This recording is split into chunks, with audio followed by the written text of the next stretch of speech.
last topic of my part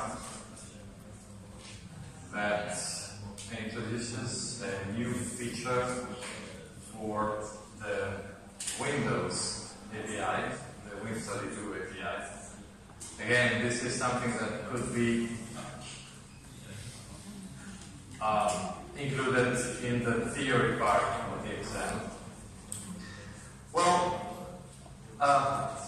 in some sense it could be considered a specific, very peculiar subtopic, not so important because it is like the last 2 or 3 topics that I covered. It is something to do or to support operations I could do in a different way, and I can try doing that in a new, sort of different but specific way. So asynchronous I/O is again something a technique to do, something I could do in a standard way, and I can now try doing in a slightly different way.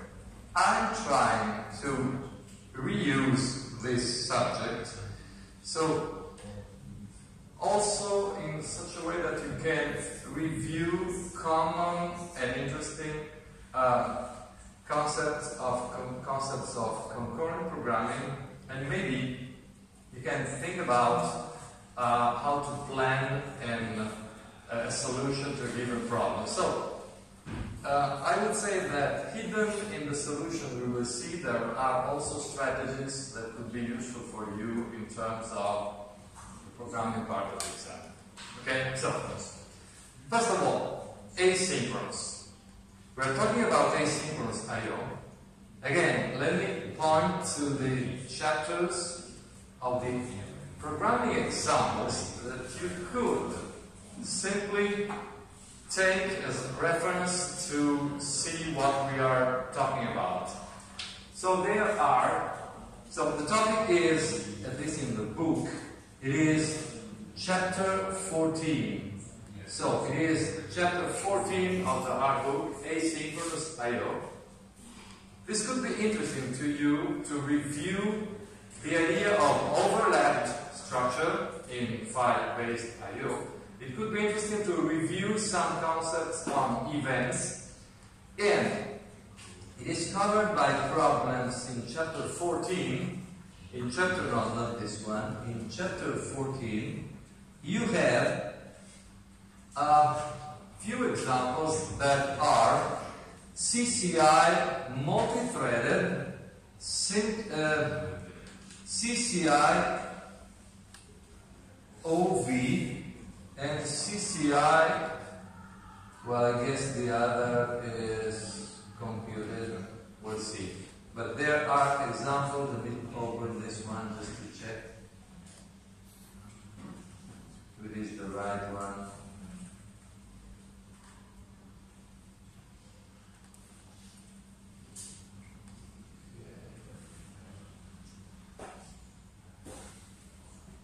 Not exactly.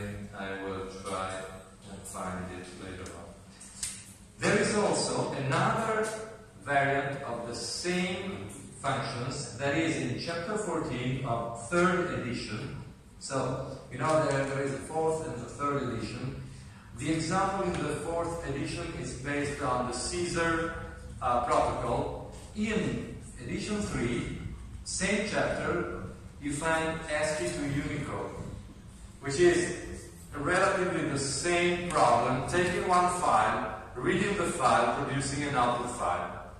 And here you have ASCII to Unicode version multi-threaded, mt.c. You have extended ASCII to Unicode EX and ASCII to Unicode overlap. So the other one was version 4, chapter 14, ASCII to Unicode. These are the 3: multi-threaded, extended, and overlap. So they are showing 3 ways of doing the same thing.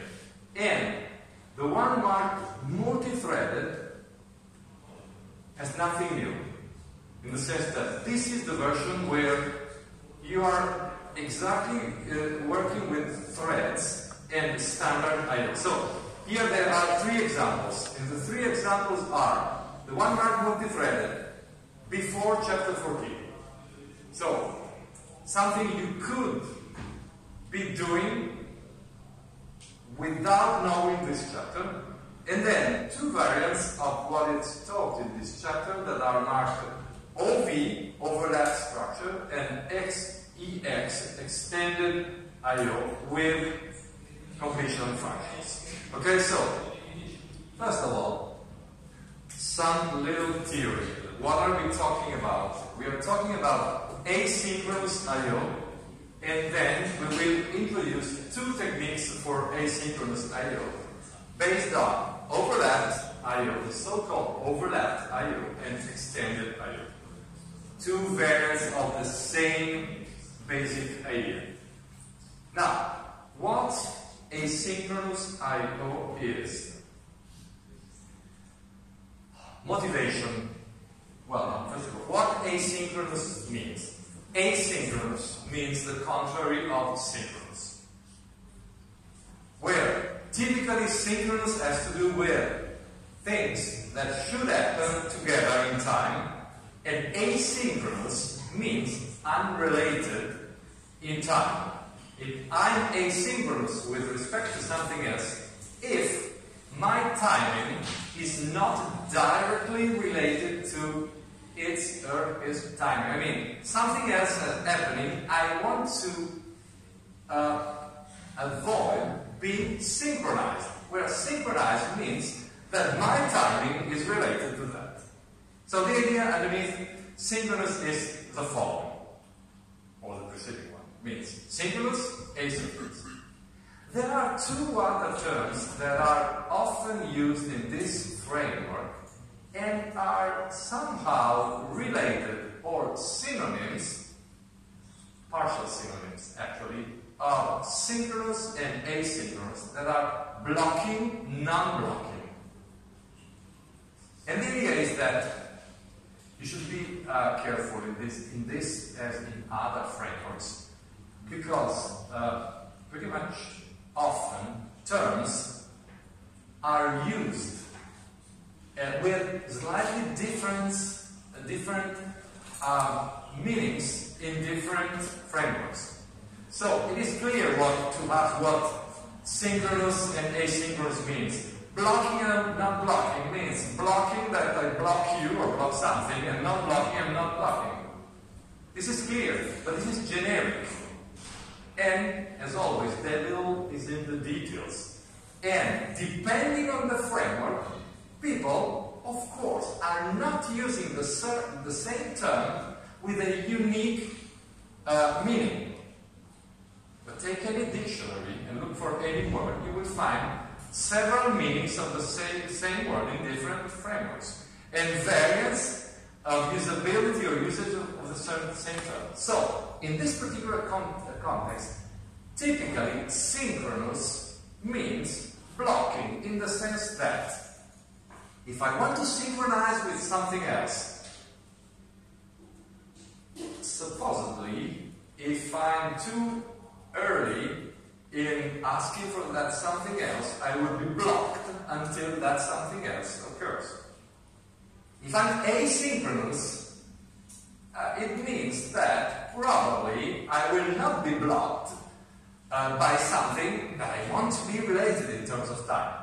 So, synchronous is, in this particular framework, almost synonym with blocking, and asynchronous with non-blocking. Roughly speaking, asynchronous will see something more. Now, if you can look and find many meanings and discussions over the internet on the subject, but and you could find that in programming languages, those two plus times two terms got a meaning, a specific meaning when programming languages and APIs adopted them and by providing features. For instance, you could see something blocking or non-blocking in the framework of sockets. You could find asynchronous, asynchronous in the framework of HTML queries, and sending or asking something and waiting for that something to be answered or not. So the terms can have a widespread usage. In this particular framework, we will talk about simple I/O, which means I need to read something. Should I wait or not? Should wait for that something to come.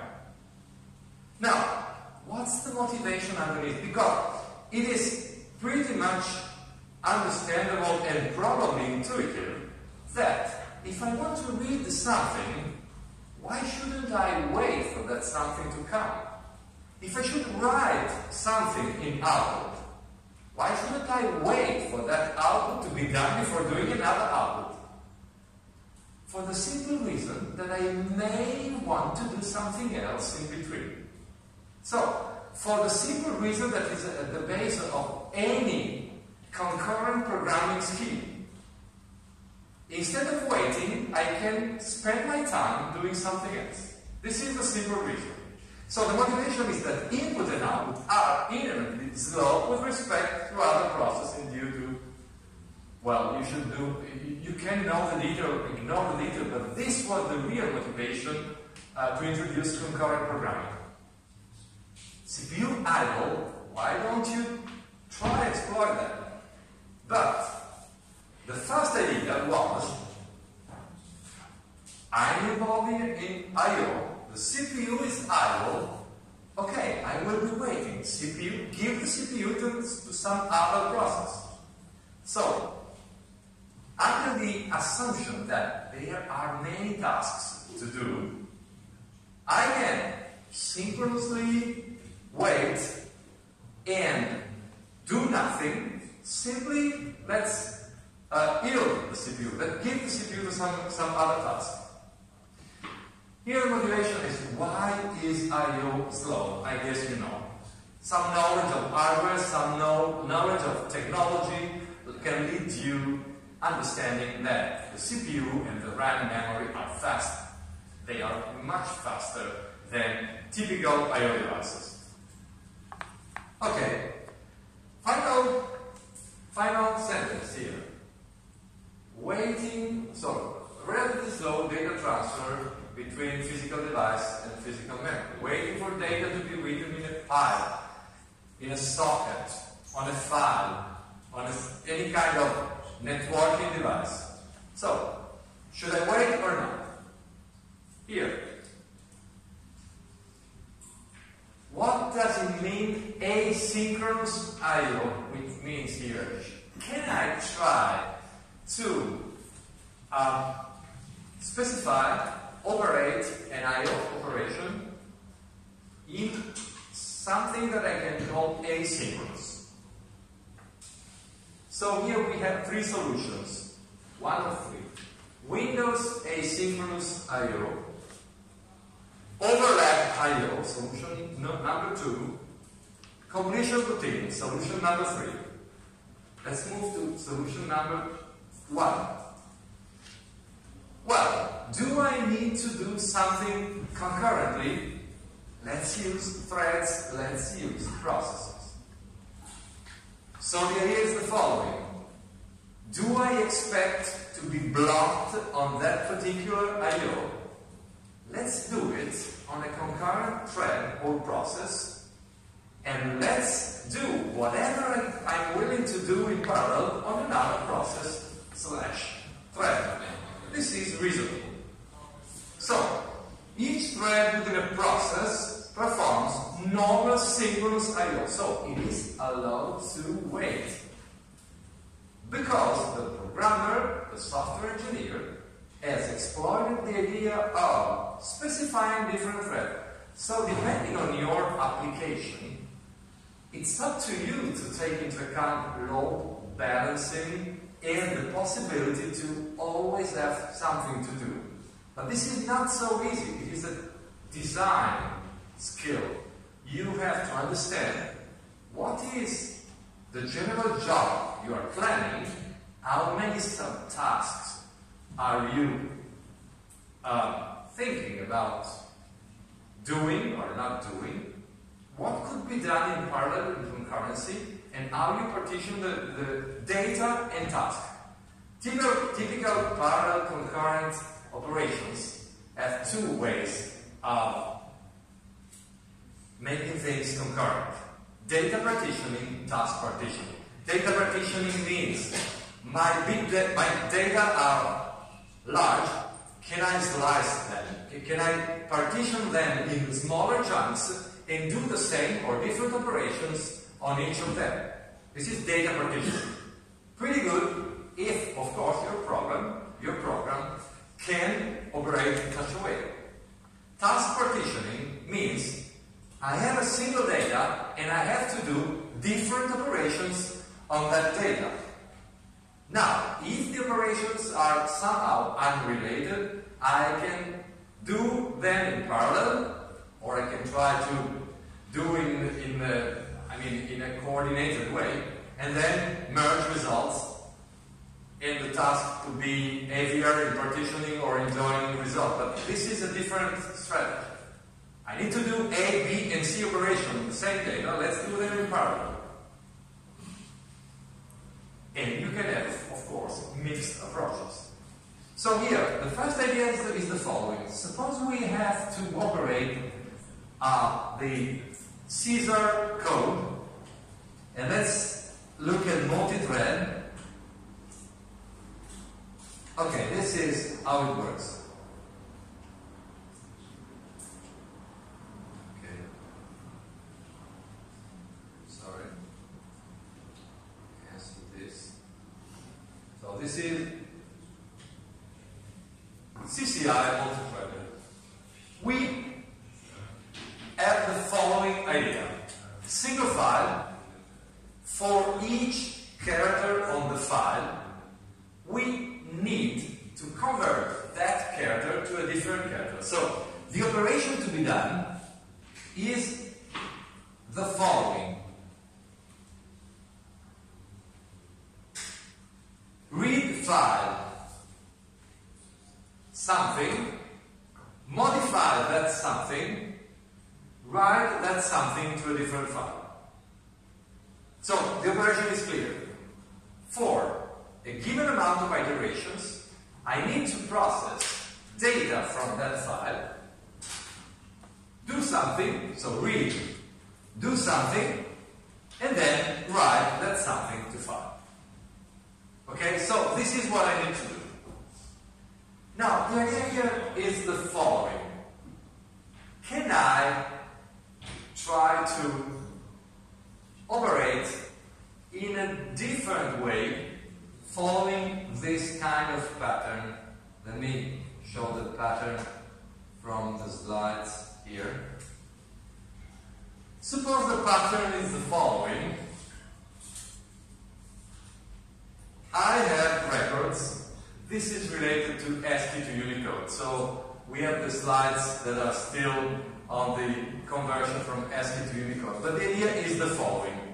For a given amount of records, for a given number of iteration, I want to read, update the record, and write the record. Now, suppose that records can be partitioned in this way.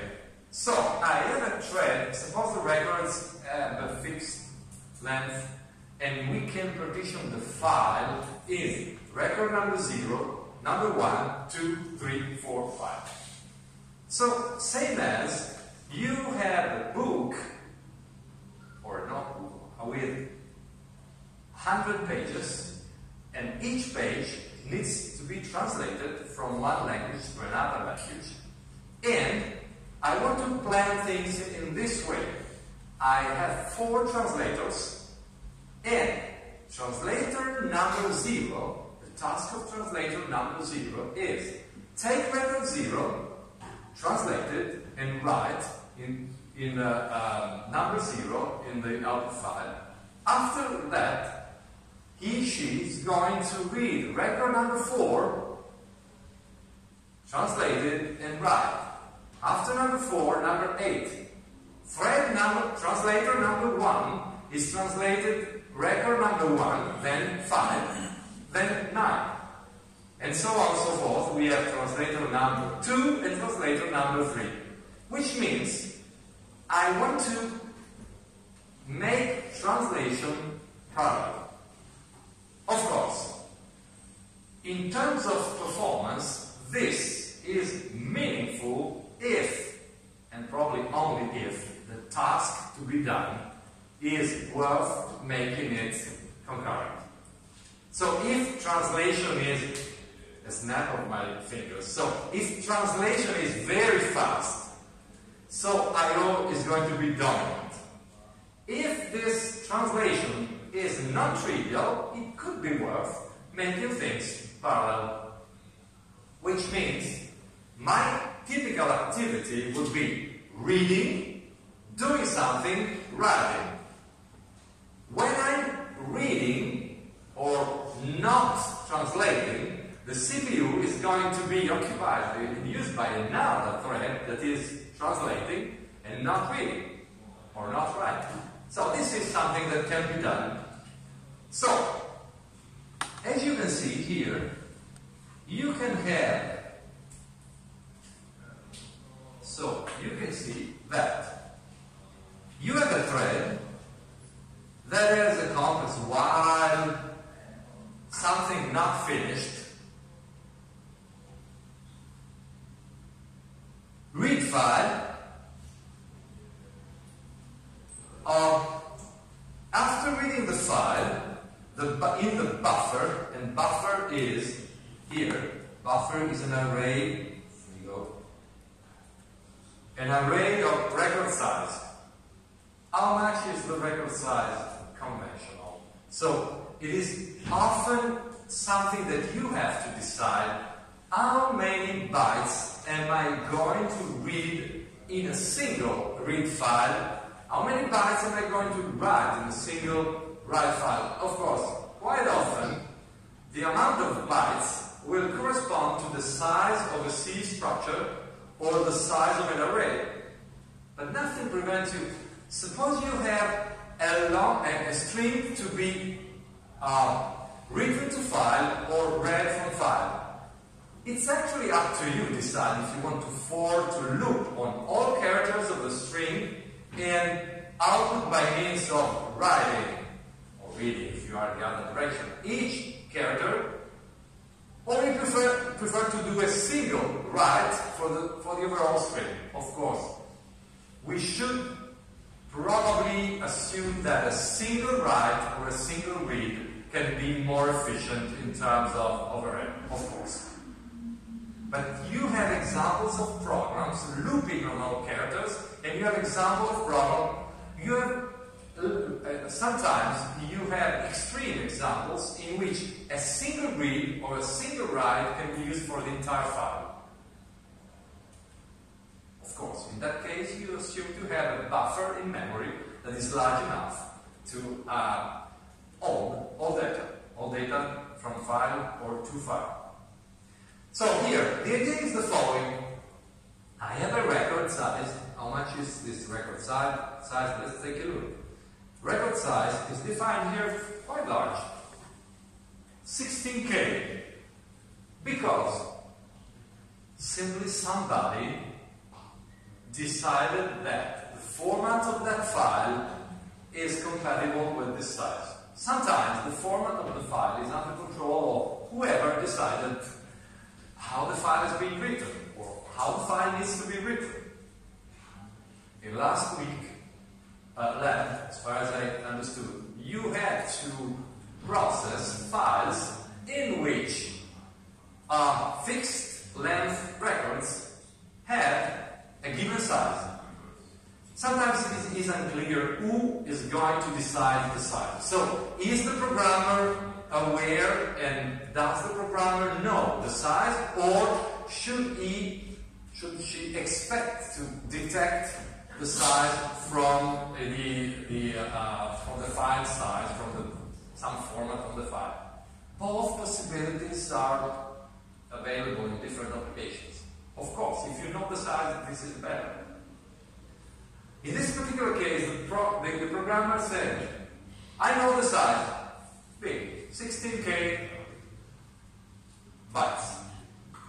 Given that, what I need to do here is, in this function that is read-write, what it is done here is the following. While still something to do, let's see, here we have this tricky processing of overlap and of long integer or large integer. So we have the following. Read file from HIN, the handle to the file, to buffer for size, record size, and read is the resulting actual number of bytes read. It might be that I'm not able to read all of them. Depending on the application, this will turn out to be error, or simply I was not sure I could actually read all of those record size bytes, because it might be that the record is shorter than that. Okay, so this is typical. Here we have read with an overlap structure. So the overlap structure is how things are read here. The alternative is null here, but maybe either you do set file position, or you have to assume that you are going sequential. And here we are not going sequential.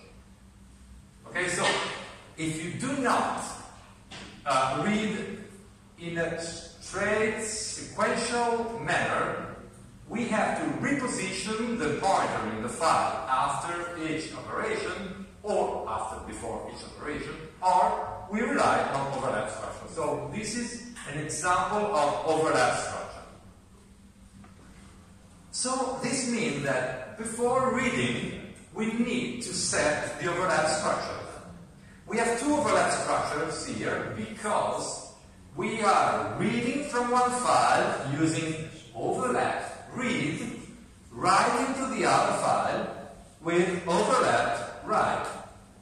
So we are writing on the other file with overlap write, you see it here.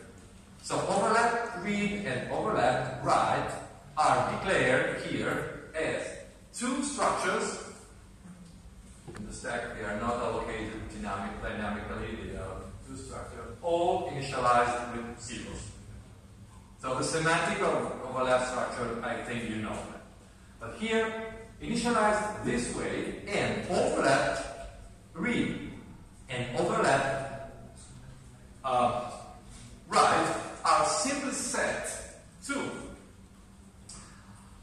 since the two subfields of the overlap structures are two different 32-bit partition, 32-bit sub pieces of a 64-bit integer, but they cannot be managed and handled as a whole. You can increment the offset, but you have to manually propagate the carry out potentially to the offset file. So it is tricky. So the overlap structure is enough, but you have to implement the arithmetic for adding or subtracting things. It is easier to use the other possibility here, current position, that is the large integer. The large integer is, I suppose you should be aware of the fact, is a C union that can be flexibly used either as a whole 64-bit number, or you can see the two partitions. The large integer is pretty much useful because you can use the large part, the overall part, and exploit 64-bit arithmetics. So you can, current position can be simply initialized, but this is not a problem. But current position in, current position out, beyond being initialized, they can be incremented. These are the two operations that make the large integer meaningful, because you can say plus equal something. This plus equal on the quad part, on this full 64-bit part, enables you to automatically do whatever needs to be done to propagate things, carry, borrows, arithmetic operation on the 64-bit as a whole. So this is what we want. So at every iteration, we are doing the following. Probably difficult to see here, but here you see that if you start at value 0, the next iteration will have not 16k, but 16k times 4. So, if the first iteration is reading and writing the first 16k bytes, the next iteration will skip 3 slots and go to the 5th slot. So, we go to 64k and read the next 16. So, we have, if we see our file as block 0, 3 holes, another block, 4, 3 holes, and another block, this is what we are doing. So please understand that for strict sequential behavior, we should be doing this. So this would be sequential behavior, which means first record, then second, third, and so on and so forth. And do remember that we are reading record size, but whenever we see that max overlap, let's take a look at max overlap, we'll see that this is 4, number of threads that we want. So depending on where a thread is starting, the next iteration will skip 3 records and go to the 4th. So, are there other schemes? Of course there are other schemes. You could try to any kind of pattern where you put things in such a way that each thread is able, roughly speaking, to take care of 1/4 of the available records. But this is very simple. This is simple because, simply speaking, thread number 0 essentially is taking care of all records whose number, whose identifier as remainder 0 after dividing it by 4. Thread number 1 is taking care of record 1, 5, 9, because each of them divided by 4 has remainder 1, so on and so forth. So this is the plot. Is this worth being done? The answer is, it depends. There are 2 possible answers. Yes and no, it depends on the framework, and the other answer is, take it as it is, because somebody has decided that in order to learn programming, you have to try this as well. So this is not the only solution. You can do it in other ways. Okay, so, don't think this is always better 4, better 8, better 16 threads. It depends. In the end, the final evaluation should be experimental. In the end. So, let's see again. What are we doing here? So, at each iteration, we are taking current position in and current position out. And as they are done here, they contain the same number. So in this particular case, current position in and out are always the same. because the records are at the same size on the two files. So they start by iThread. They start by 0, 1, 2, or 3 iThread, and they will be incremented properly at the end of each iteration. Before reading and writing, we take current position, not by using the quad part, but by using low and high part, and simply assign that to the overlap structure. So the overlap structure is rewritten before each read or write. So this is solution number 1. Solution number 1 means that we are doing parallel computations, concurrent computations, by threading. Where are threading? This is a function that is simply taking the file size. This is the file size. File size, again, is a number that we have put in the classical C structure that is passed as parameter to the thread function. And that thread function, read, write, because it is reading and then writing iteratively, this read, write function is called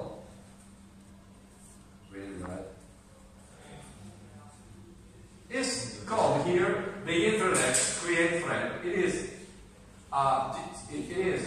the one assigned to each one of the concurrent threads. So I hope this is relatively clear and simple. Now, this is the problem of generating 4 threads in waiting for single objects, the 4 threads. You can do this, you can do wait for multiple objects as you like. Now, what can we do as an alternative problem? Just a remark.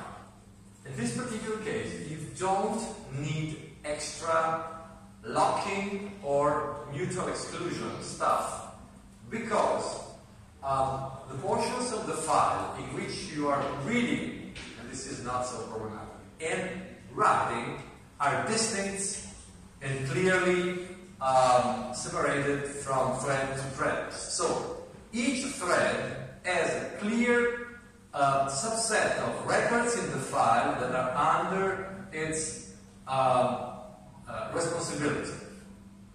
So no particular, you don't see file locking or other mutual exclusion primitives used here. In other cases, if, for instance, you should make things in such a way that a thread is modifying a given record and another thread is overwriting or modifying the same record, then you have to properly handle mutual exclusion on that record.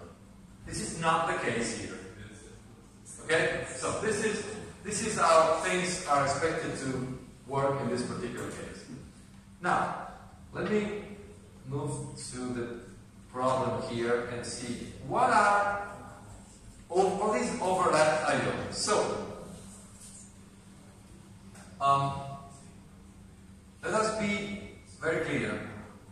The previous example used the overlapped I/O. Yes, the overlapped I/O was used, but take into account this. I'm going back to the code and let you know that the overlapped I/O always had null here. So the overlapped I/O structure always had a null where, and you will see in a while, where you would put an event. So the overlapped I/O here was just used in order to provide random or direct access to the file. So the usage of the overlapped I/O was simply to specify where I want to read or write into the file. But the overlapped I/O can do more. And so, in the solution that we are going to call overlapped, we are using overlapped structures to do more.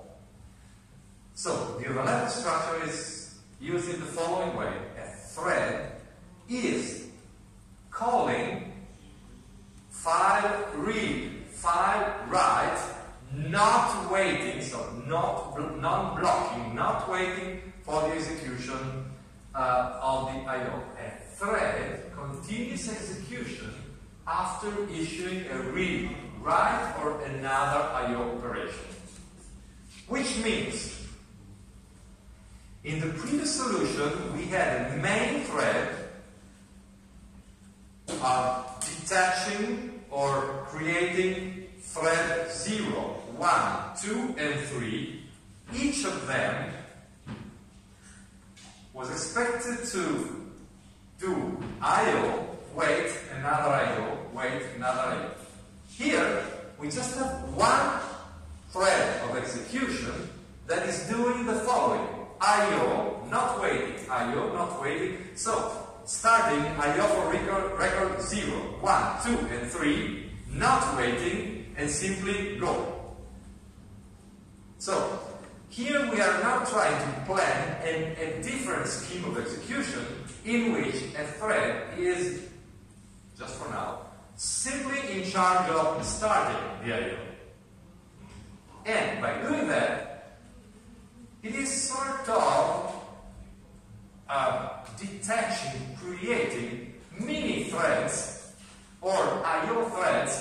They are not threads, but they are I/O operations that are running concurrently while starting the other operation.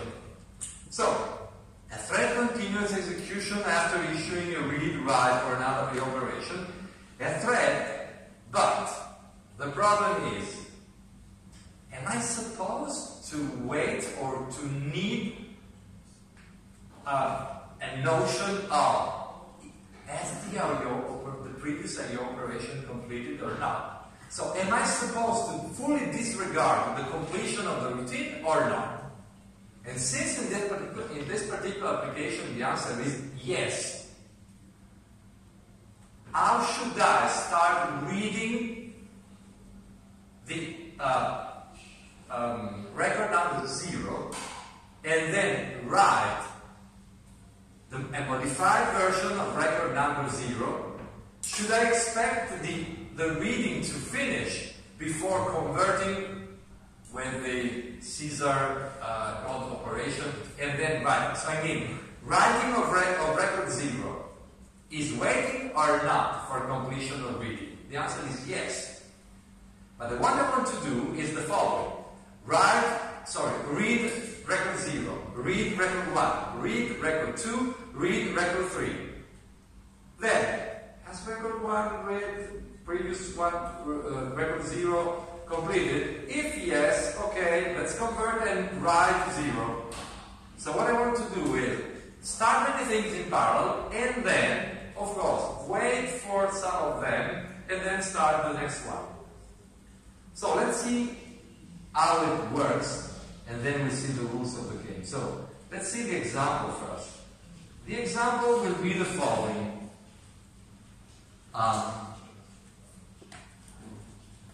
CCI overlap. CCI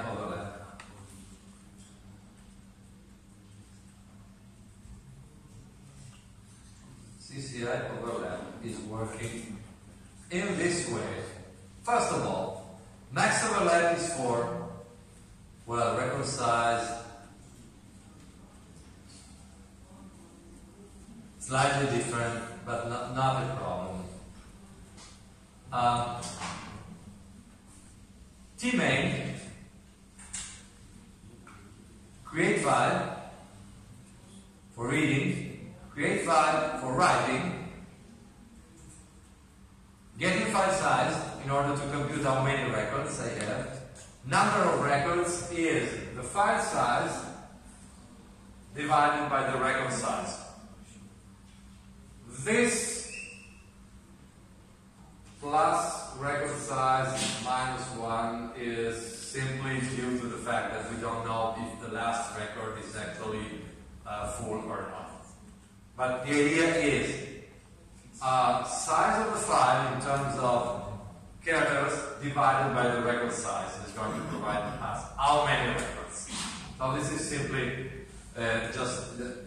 final adjustment to take into account of the last record. Then, the idea is the following. For max overlap, and max overlap is always the same as before, 4 times, max overlap is 4. So, first group, 4 times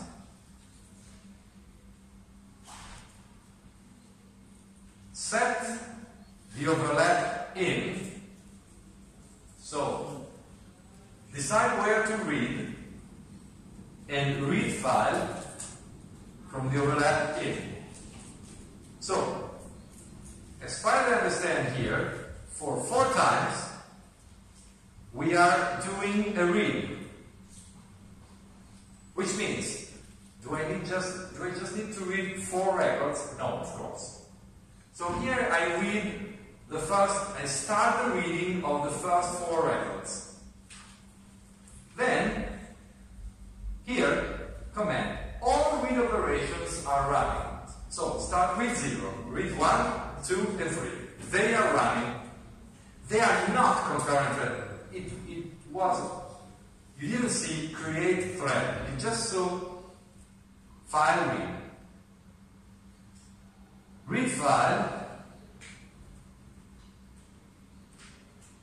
with overlap in.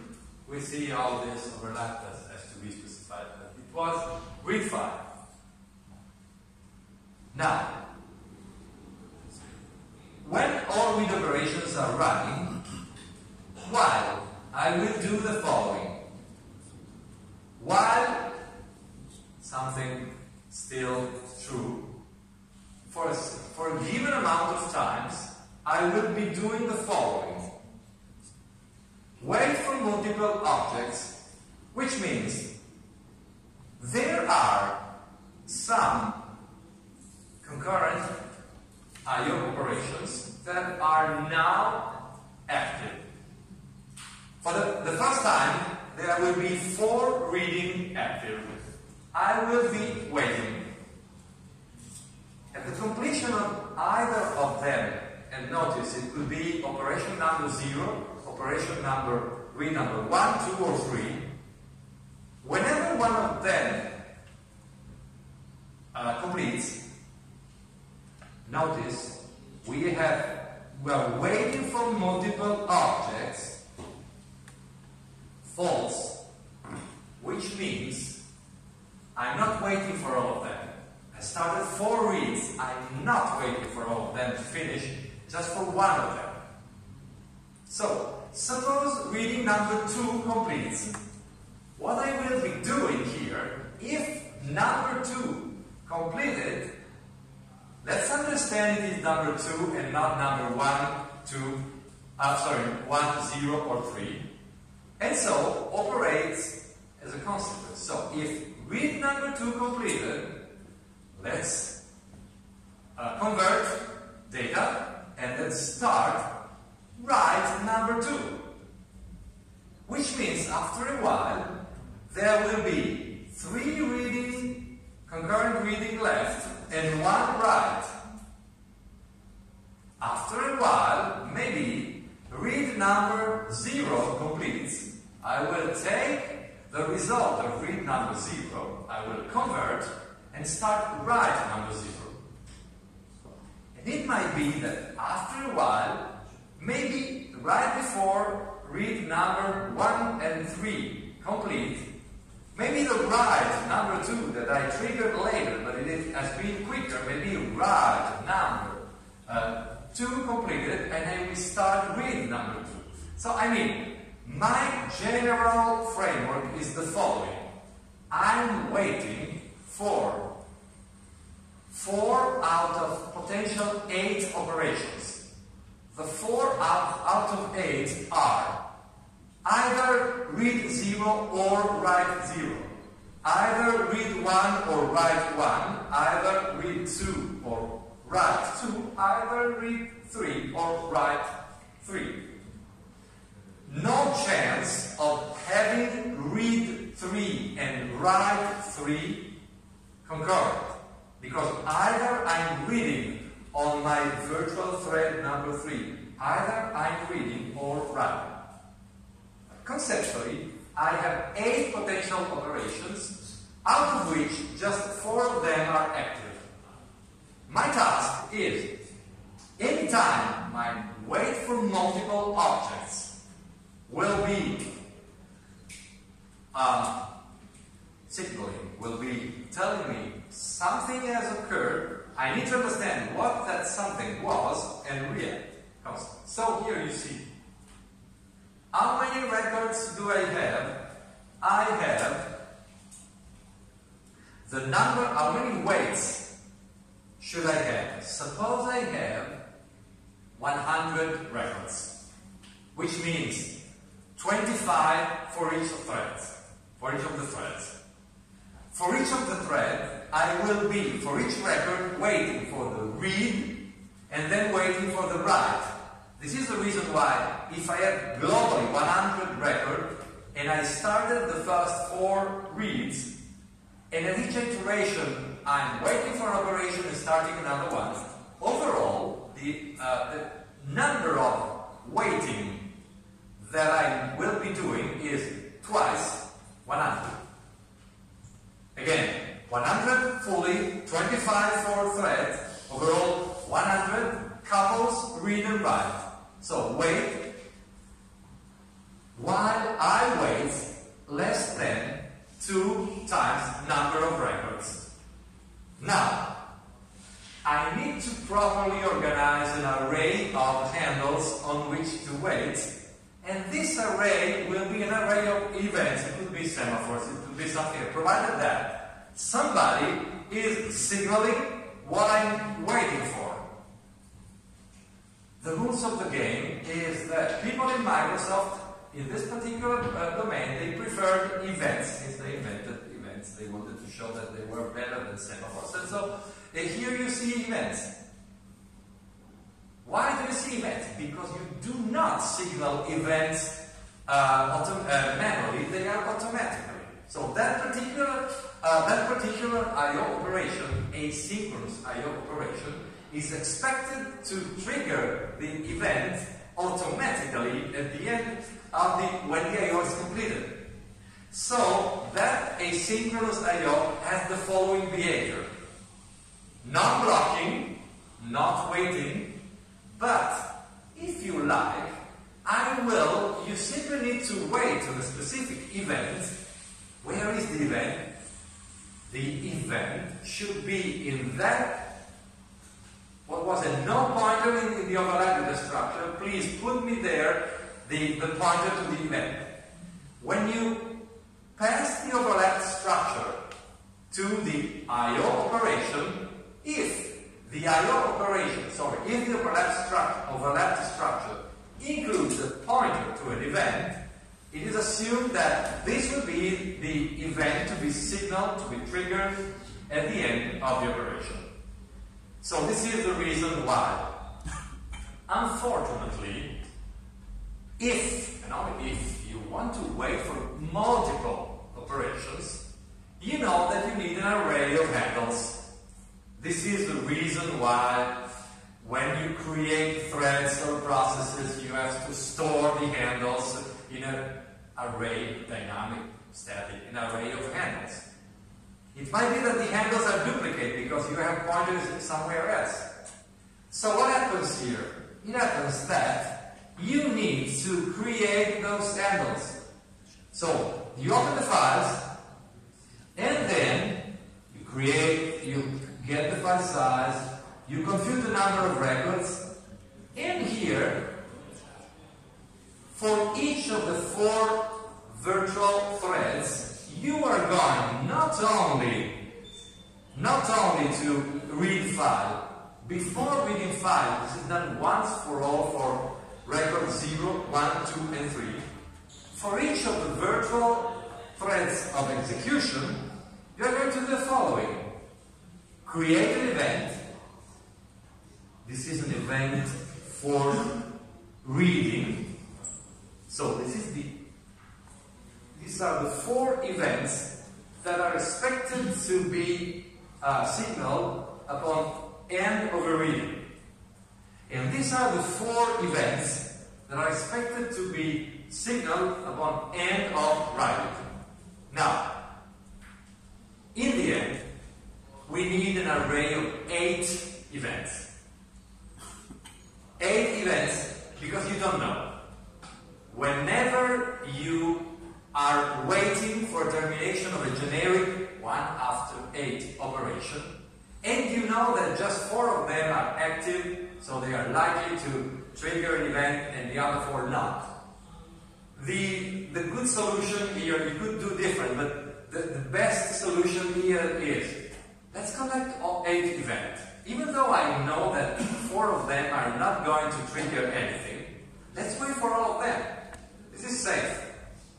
Because if I know that 4 of them will not trigger, it's easier to me to wait on all of them instead of at each iteration understanding which ones are active, which ones are not, because I need to manipulate an array. So here the idea is, let's produce a single array of 8 things, where instead of a single array, it's a matrix of 2 rows. As you know, a matrix of 2 rows, at least in C, is the equivalent of 2 arrays in the same. It's the equivalent of an array of 8 elements. So here we have H events, as you can see. It is a matrix 2 times max overlap, 2 times 4, which is exactly the equivalent of an array of 8 positions. Simply speaking, events of 0, first row, will contain 4 events related to reading. Events of 1, second row, will contain the handles of the second line of the events they use for writing. You could have done differently and simply declare here something like that. No problems. So, H event array of 2 times max overlap, it would work anyway. You simply would properly handle indexes in that array. Okay, so here the idea is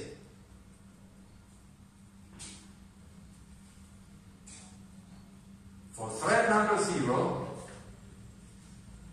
initialize an event for reading in position 0, 0, and initialize an event in position 1, 0, which is the equivalent of position 4. Okay? Plus, put a pointer to the same event, because you will be waiting here, and signaling here, put the pointer to the same event in the overlap structure. The last field of the overlap structure is H event. We have here 4 overlap structures to be used for reading and 4 overlap structures to be used for writing. Since we are doing operation concurrently, we cannot reuse the same overlap structure for all reading and writing. So if we start read, and read, we cannot reuse the same overlap structure, because we are starting a reading while the other reading is still running. So we need a single overlap structure for each of the concurrent reading or writing that we are doing. This is the reason why we have an array of 4 overlap structures. For reading, name overlap in, and 4 for writing, name overlap out. We could have done a matrix as well. It's just a matter of terminology. The author of the software here preferred 2 different names for the 2 arrays instead of a matrix. So this is absolutely arbitrary. So here we have creation of 8 events. This is absolutely given. 8 events have been created, and the handles have been stored in both an overlap structure and an array, matrix of events. So, create event, no, true, false. You simply have to see how those events are manual events, automatic events, and pulse or set events. So, these are how events are done. Then, they are put here. I don't need here the handles to the if events are null, I will close and report an error. Otherwise, I will simply put the initial offset and offset I in the overlapped structure for reading, because I'm starting just to read here. I'm going to start, so I initialize the event, I start the reading, and I pass here the overlap in of IC. So I guess the scheme should be clear now. Now, let's see the second part. The second part is the following. For how many times I need for a given amount of iterations, let's look at this. Wait for multiple objects. Remember that wait for multiple objects. Let me write this way. This is just to be read here. Wait for multiple objects is returning a number whenever we are calling with flag false. So one of them, wait for multiple objects, is returning a number that, if you take into account that you have to subtract wait object 0, will essentially return me a number from 0 to 7, where 0, 1, 2, 3 means read, 4, 5, 6, 7 means write. Because read were the first 4 handles, write were the second handles in the array. I'm waiting on the first row, H events of 0. I expect you should know that in C, whenever you specify just the first dimension of the or two-dimension matrix, this is the pointer to the first entry in the corresponding line. So this is equivalent to this. So at least in C. So this is the same. Pointer to the first element of the first row. So, which in this particular case, even though semantically it is not so correct, that sometimes you could find something like that. This is slightly less beautiful, but it can be done. Pointer is the same. Okay, so, which means I'm waiting on all 8 handles, and I will get a proper result. So, when the wait returns, I have to analyze. IC will tell me 0, 1, 2, up to 7. If IC less than max overlap, less than 4, it means a read completed. Else, let's go a little, else, if IC less than 2 times max overlap, it shouldn't be greater. But if here a write completed, else this is an error. Else it doesn't work. IC is expected to return 0, 1, 2 up to 7. What should I do if a read completed? If a read completed, let's see how it works. I should get the pointer in the overlap structure and properly use that pointer to set the pointer in the output overlap structure. So,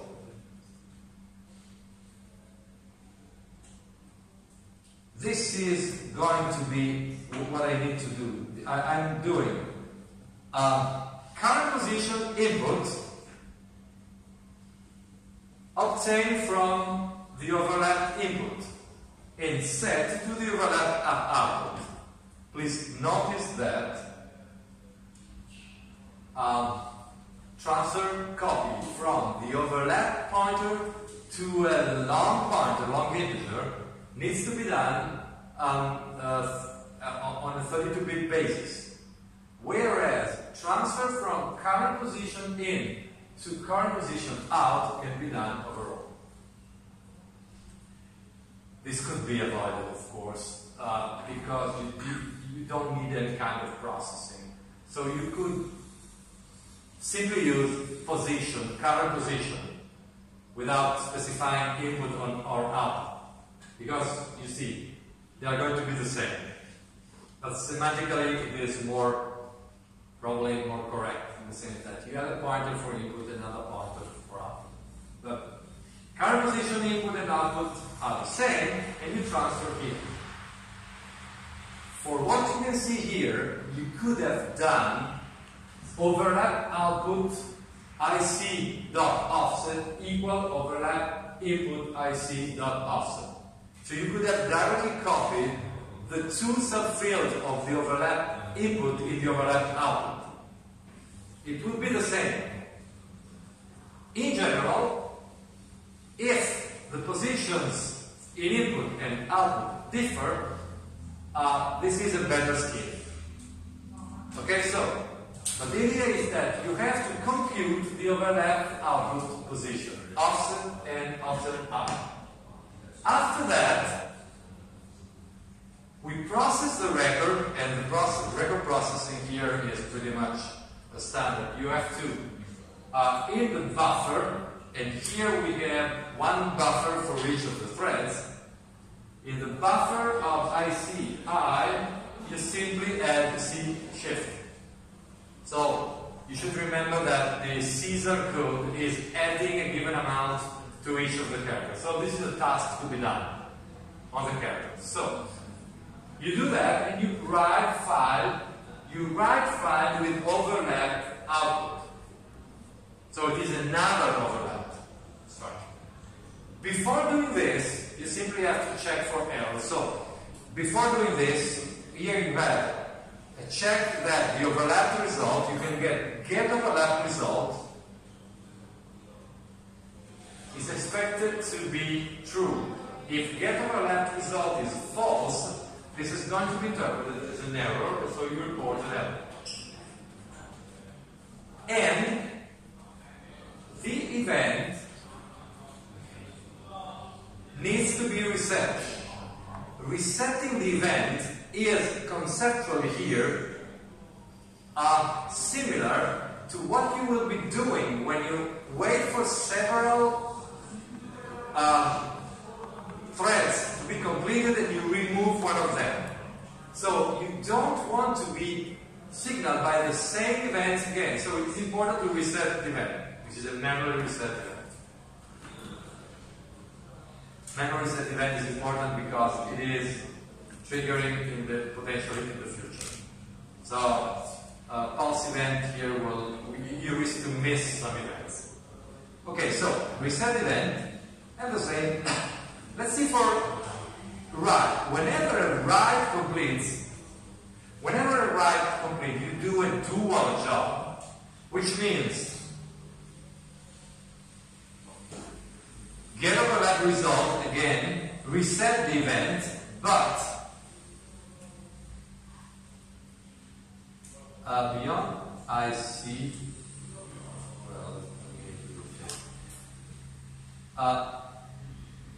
current position in and current position, here you see that we have a direct transfer from the offset to current position in, and then we have to add something. So the idea is the following.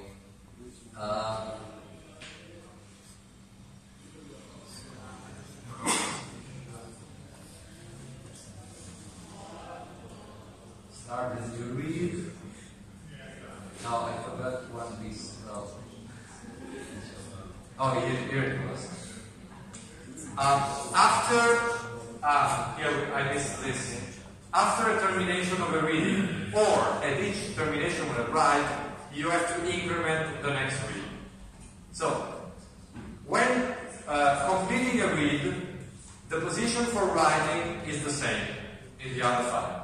So when I read record number 27, I'm expected to write number 27 at the same location in the output file. When I terminate writing of record 27, I need to move for the next read to 27 plus 4. Now, this plus 4 can be done at my own convenience, either at the end of the writing or at the end of the previous reading or before the operation in which I need it. I mean, all increment to something can be done prior to using that something or after doing the previous operation.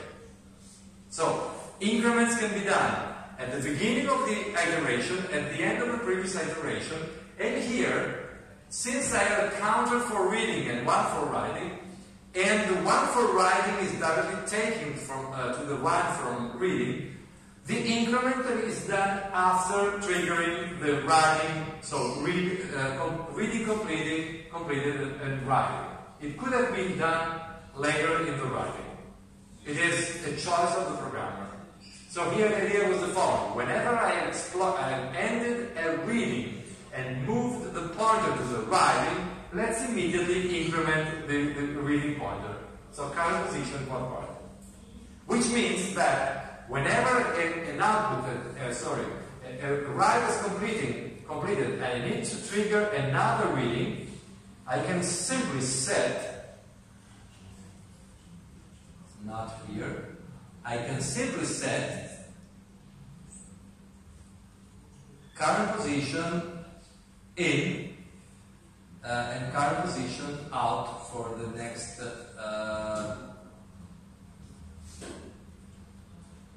offset. I guess it should be correct. I have to check it again. So it is taking overlap in, overlap in from, it seems to me incorrect. It has been swapped.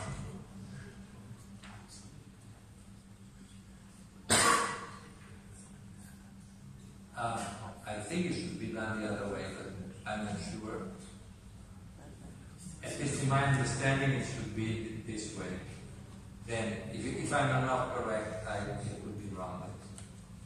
I would try to do the following.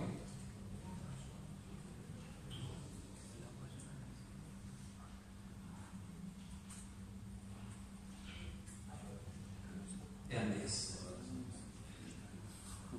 Unless I'm wrong.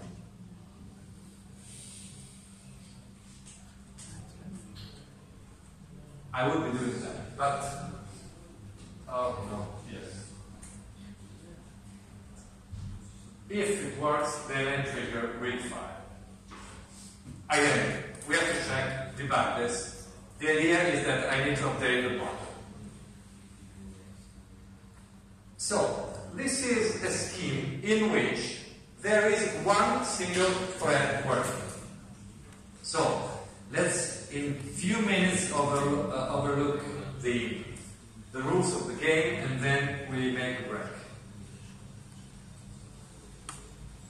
So, the overlap IO can work on read file, also on named pipes that we are not explaining and working here, but it can be done also with pipes. Because pipes are another framework in which it is important to decide to wait or not wait. So, we do this. Overlap I/O is I/O with operations that are non-blocking. And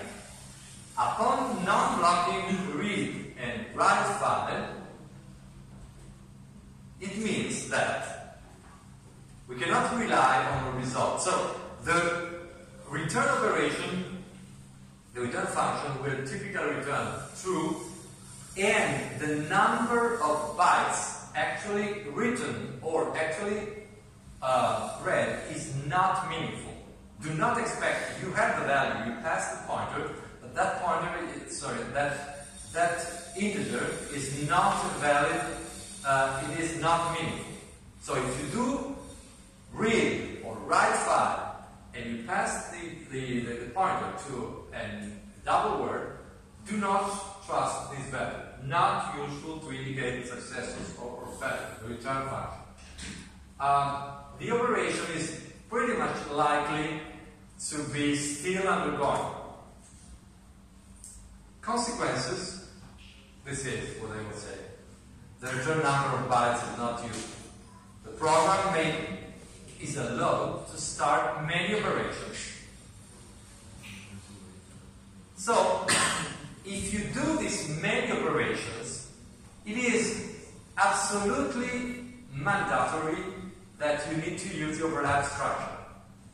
Because without the overlap structure, the I/O will be strictly speaking sequential.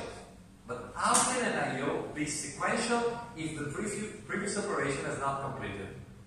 So even moving the pointer, if the pointer is not defined, would not be meaningful. So the only way to work is by overlap structure. Overlap structure means before each reading or writing, I need to specify exactly where to do the job. Without overlap structure, I should rely on a pointer that is 1 byte after the last reading or writing. But the last reading or writing is not finished yet. So that pointer is not set correctly. So, this is the motivation why we cannot rely on set file pointer, or we could try to do set file pointer in principle, not relative to the last position, but relative to the beginning or the end. But the pointer is a single pointer, and it's going to be shared by several operations, so it is not possible. The conclusion is, cannot use the pointer in the file, you need the overlap structure. So this is why it is an I/O with overlap structure, and this is the main reason why overlap structures have been invented. Otherwise, it will be pretty much redundant. We have two methods, overlap structure and file pointer. Overlap structures here have the position, and they have an event, H event. Internal, I forget about them. You're not supposed to use that fields. File position, but must be set in offset and offset high. So you have to set the overlap structure. The event is expected to hold the pointer to an event created by create event, named or unnamed, doesn't care, but it must be a manual reset event. It must be a manual reset event since it needs to wait, to trigger even somebody waiting in the future, first of all, and you need to explicitly reset it. So it cannot be a pulse event. Now, I'm not covering this. If you look carefully at the documentation, they will explain that you can avoid an event and wait on something else. Again, let's skip this. You can put null, and it is assumed that you are waiting on the file handle. So when you wait for multiple or single object, you will use the file handle instead of this port trigger. The event is immediately reset by the system when the programs make an I/O call. And when it completes, the event is signaled.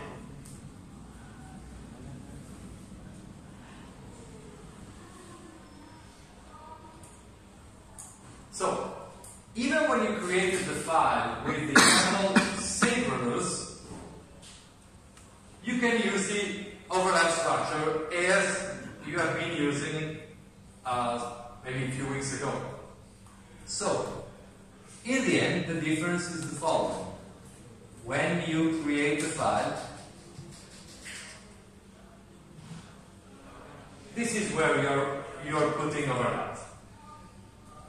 So, as you can see, overlap is not specified in reading or writing. Overlap is specified in file creation. So, when you open the file, when you create the file, this is where you specify flag overlap, which means I will be using this file with asynchronous I/O, and this asynchronous I/O will be controlled by an overlap in the structure. So let's make a little break right now. I just have one topic